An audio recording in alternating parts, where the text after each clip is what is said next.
Salut à tous, c'est Nactor. On se retrouve pour le début d'une nouvelle série, donc comment créer un plugin Minecraft. Donc là, je vais vous expliquer les bases et un peu les prérequis. Donc ce qu'il va falloir télécharger pour que on puisse commencer à créer nos plugins. Donc tout d'abord, on va commencer par lancer Google. Voilà, assez simple.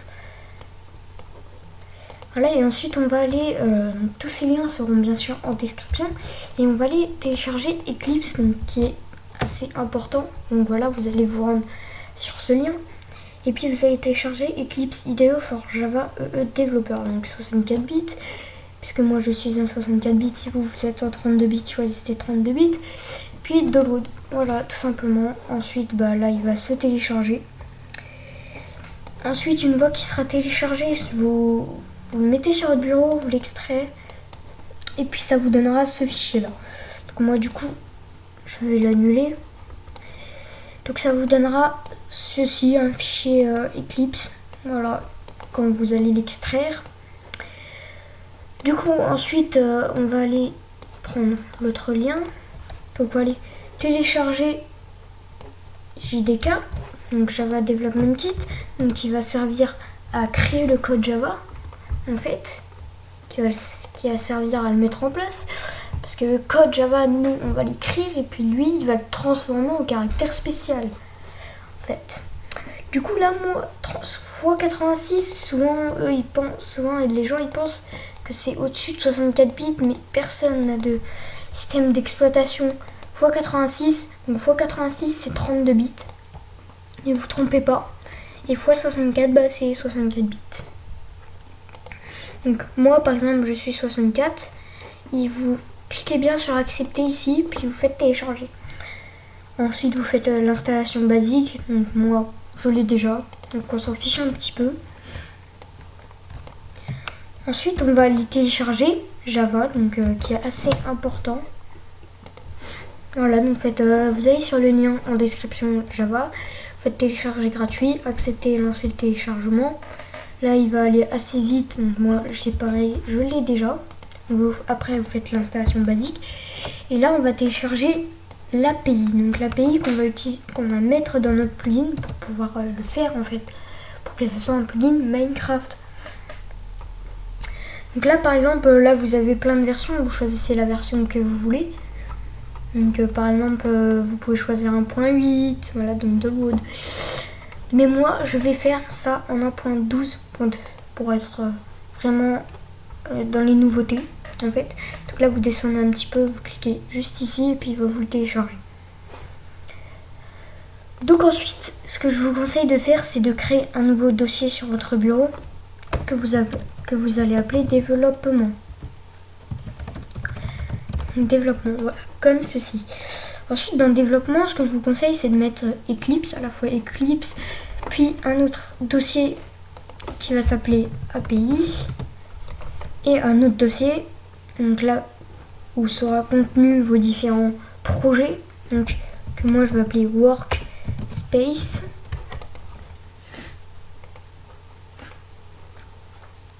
Ok. Voilà, donc ensuite, une fois que ça c'est téléchargé, bon moi je l'ai déjà, mais oui je l'ai déjà, donc on va aller dans ici, voilà, et j'aurai, non en fait je ne l'ai pas, je pensais que je l'avais, donc développement, API, et on va attendre qu'il finisse de se télécharger, donc ça va assez vite en temps normal. Donc là je vais fermer ça, continuer le téléchargement. Voilà, du coup ensuite vous allez pouvoir commencer à lancer Eclipse. Voilà, donc si vous voulez vous pouvez faire envoyer vers bureau et ça va créer un raccourci. Donc moi c'est ce que je fais. Ensuite je le renomme Eclipse. Voilà, et puis après vous allez le lancer, donc pour pouvoir commencer à écrire le code, donc ce que tout le monde veut.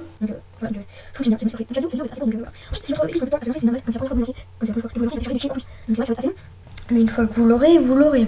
Donc ensuite ici, vous voyez, ça vous ouvre cette page. Donc là vous allez faire browse, et là vous allez sélectionner bureau, donc votre bureau, puis développement, votre fichier de développement, puis votre workspace. Donc moi, bien que j'aille dans le bureau, développement, workspace. Faites OK. Ensuite, vous allez pouvoir lancer. Non, c'est ça déjà. C'est possible que ça prenne ce temps, ça va commencer à charger les fichiers. Dans une place normale de la barre, ça va commencer à charger les fichiers. Pour y passer dans son workspace, les fichiers config, machin. Voilà. Donc là, je vais faire vite, parce que vous comprenez bien. Ça prend beaucoup de temps. Certains trucs, je ferai peut-être une ellipse. Donc voilà, il va vous donner ça. Donc je vais le mettre en grand écran, voilà. Et puis ce que vous allez faire, c'est que vous allez fermer le welcome qui nous sert à rien. Voilà. Ensuite, il va vous offrir plein de petits trucs. Donc par exemple, Outline, vous pouvez fermer. Task List, vous pouvez fermer. Marqueur, vous pouvez fermer. Properties, vous pouvez fermer. Serveur, vous pouvez fermer. Ok, petit lag. Data Source Explorer, vous pouvez fermer. Snippets, ouais, oui. Vous pouvez fermer. Ensuite, vous allez aller dans... Moi, c'est un conseil que je vous donne, c'est de mettre... si vous développez longtemps, en fait, de permettre, ça va... Si vous laissez ça en blanc, ça va vous abîmer un peu les yeux. Donc, ce que je vous conseille de faire, c'est de cliquer sur Windows, Préférences, Général, Apparence, et là, thème, on met dark. Faites appli. Voilà, et là ça va être beaucoup mieux pour vos projets. Ensuite, ici, vous allez faire Open Perspective. Plus, voilà. Et là, vous allez mettre Java. Donc là, il va vous rouvrir quelques pages. Donc vous pouvez les fermer. Tac. Et tac. Donc là, on va être prêt à créer notre premier projet. Donc là, on va enregistrer ça. Et on va pouvoir le glisser dans notre petit fichier API. API. Comme ceci. Voilà. Puis on va pouvoir le renommer. Donc Spygot.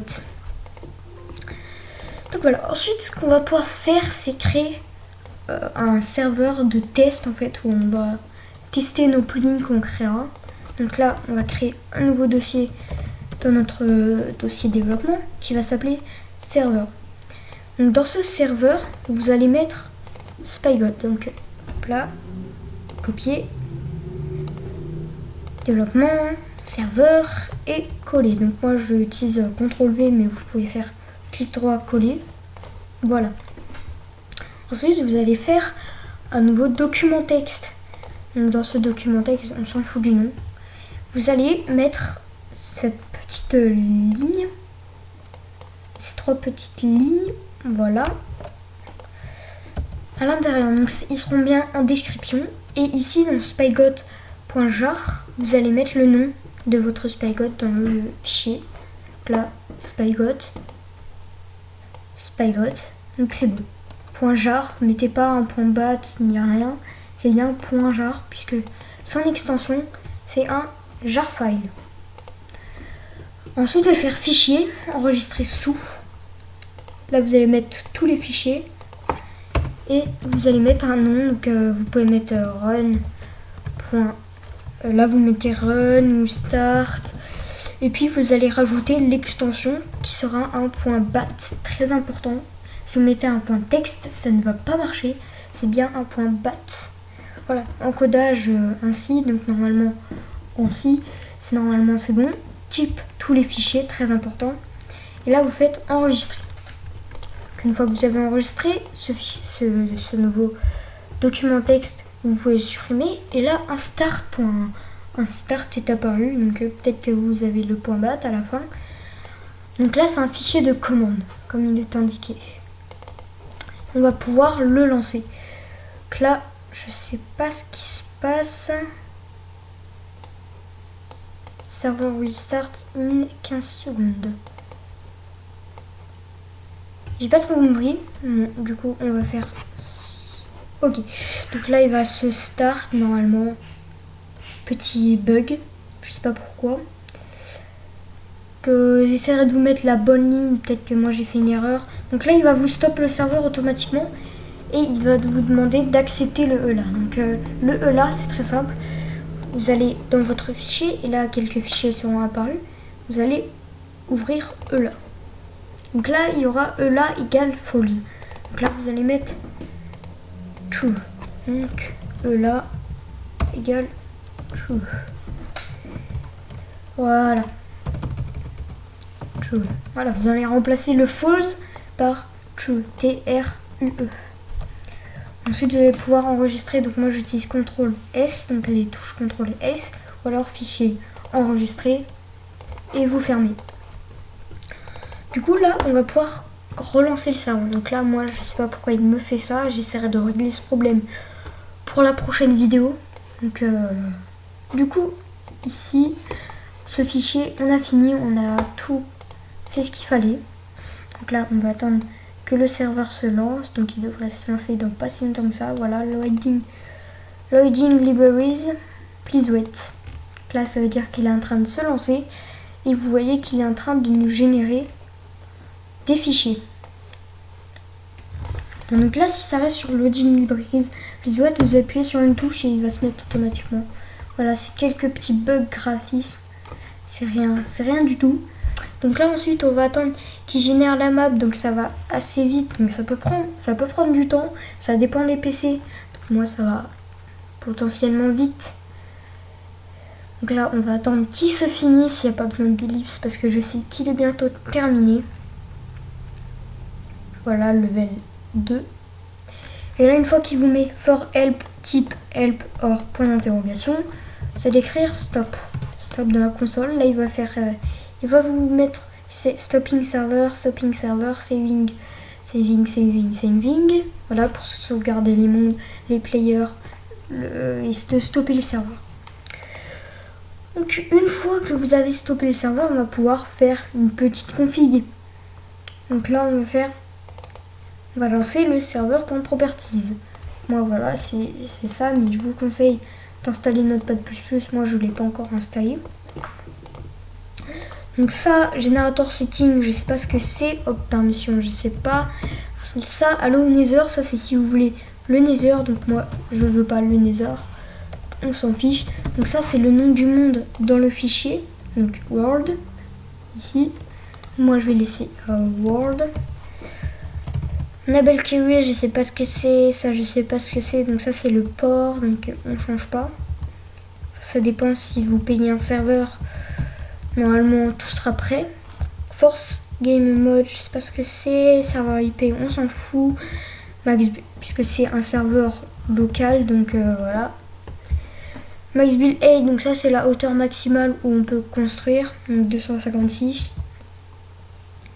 Spawn NPC, donc ça si vous voulez les villageois sur votre serveur, true. Ça c'est si vous voulez la waitlist, donc on s'en fout puisque on sera seul sur notre serveur. Personne n'aura l'IP puisqu'il n'y a pas d'IP. Ce sera localhost. Donc là, spawn animal, c'est si vous voulez des animaux. True. Hardcore, je ne conseille pas. C'est si vous voulez que si quelqu'un meurt, il soit ban en fait. Donc ça sert à rien. Ressource pack, donc ça c'est le ressource pack. Online mode, ça c'est si vous voulez. False, vous acceptez les versions craquées et les versions premium. True, que les versions premium. Donc là, moi je vais mettre à false, même si je suis premium. PvP, donc ça c'est si vous acceptez le PvP, donc true. Difficulty, donc ça c'est la difficulté du serveur. Game mode, donc le game mode de base, donc moi je vais mettre game mode 1. Max player, donc je vais mettre à 5, voilà, même si on sera tout seul. Spawn monster, donc ça c'est si vous voulez qu'il y ait des monstres qui spawnent sur le serveur, donc moi je vais mettre false. C'est moi qui les ferai spawner moi-même si j'en ai besoin. Generate structure, ça c'est si vous voulez une structure dans votre monde, donc là false. View distance, donc ça je vous conseille de le laisser à 10, et ça c'est le MOTD, donc ce qu'il y aura en dessous du nom du serveur quand vous aurez la liste des serveurs dans votre Minecraft. Donc moi je vais mettre serveur de développement. Voilà, donc ensuite on peut enregistrer, donc moi CTRL S ou alors ici enregistrer juste ici. Ensuite vous pouvez fermer et là je vous conseille d'aller dans Bukkit. Non, c'est pas dans Bukkit, c'est dans Spygot alors. Ok, non, c'est dans Bukkit. Ce qu'il faut faire, c'est ouvrir avec, donc moi je vais l'ouvrir avec WorldPad, donc ça c'est mieux. Donc là vous allez faire Allo End, donc ça c'est si vous voulez le monde Nether, donc ici End, pardon, pas Nether, donc End, moi je le veux pas, False. Donc ensuite ça je vous laisse configurer, donc moi perso je m'en fous.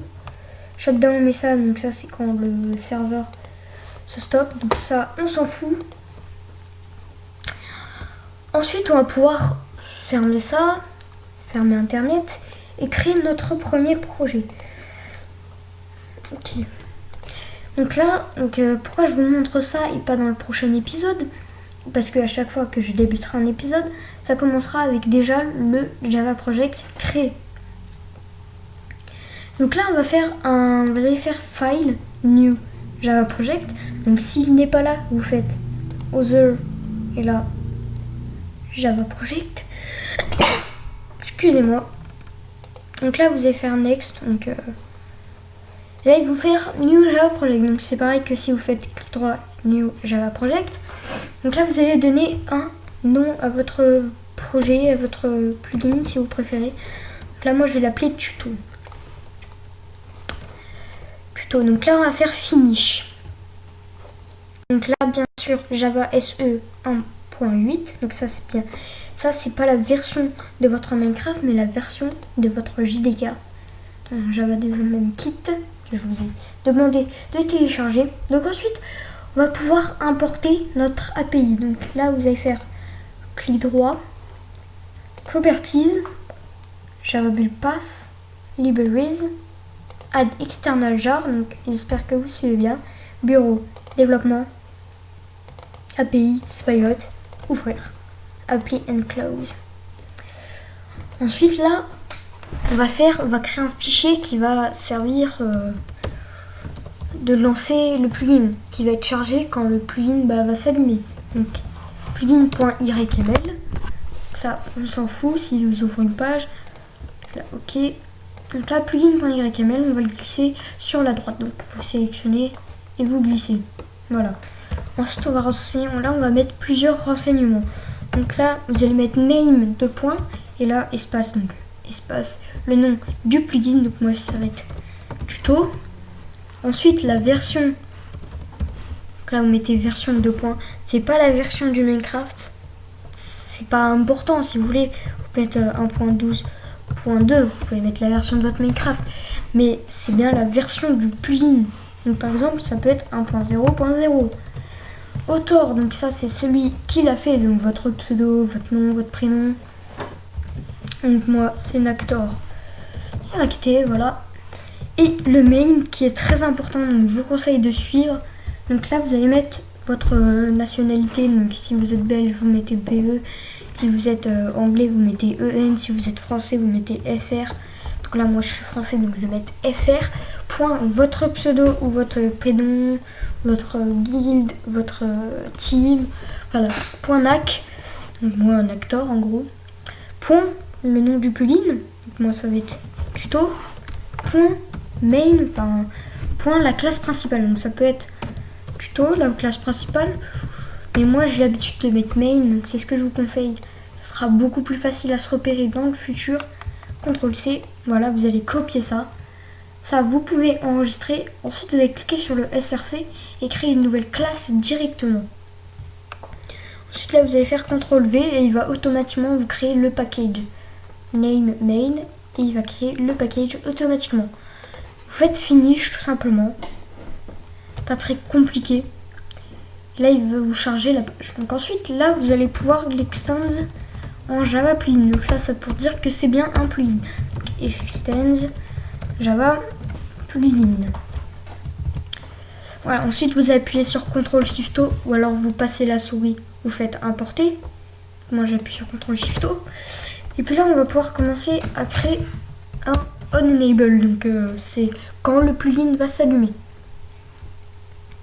Donc là, petit lag, on enable. Donc ça super.onEnable et ça vous pouvez l'enlever. Et je vous conseille de mettre un sysout. Donc c'est ce qui va s'afficher dans la console. Donc le plugin s'allume. Voilà. Et puis vous pouvez mettre par exemple entre crochets tuto pour vous repérer. Voilà, CTRL S. Et pourquoi pas quand le plugin se désactive. Donc on disable. Voilà, quand le plugin s'éteint en fait. Donc on disable, là vous pouvez par exemple mettre un sysout que vous allez mettre tuto, donc entre crochets pour plus facilement se repérer, et le plugin s'éteint. Voilà. Donc désolé pour l'orthographe si j'écris un peu mal, voilà, je me dépêche un petit peu. J'essaierai de faire des progrès en orthographe. Donc là, c'est bien comme ça, je crois, il me semble. Donc voilà, donc pourquoi je vous ai montré ça dans cette vidéo. Donc c'est pour parce que à chaque fois que je vais commencer une vidéo, j'aurai déjà créé le nouveau Java Project, le nouveau projet si vous préférez, le plugin.yml avec le nom, la version, l'auteur et le main. Et le main, j'aurais déjà créé un onEnable s'il le faut et un onDisable s'il le faut. Donc le onEnable est assez important, mais le onDisable n'est pas si important, n'est pas très important. Moi je l'utilise presque jamais. Et donc je pense que la vidéo est terminée, donc je vais regarder le temps. Donc ça fait quand même 22 minutes. Donc en tout cas j'espère que cette nouvelle série vous plaira. Et donc moi je vous retrouve pour l'épisode 2. Donc dans pas très longtemps. Bye.